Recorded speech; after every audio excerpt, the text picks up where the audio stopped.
blocked someone by mistake? No worries, let's walk through how to unblock someone on Reddit.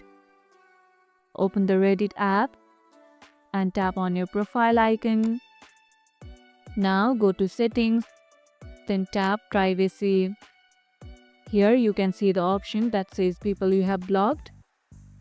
Tap on it and the list of the block users will appear. Tap the cross icon at the side of the user's name you want to unblock. If the list is empty or not loading, check your internet connection or restart the app. Ever unblocked someone and regretted it? Tell me in the comments below. And if this video helped, hit the like button, share it, subscribe and leave a comment. Thanks for watching and I'll see you in the next one.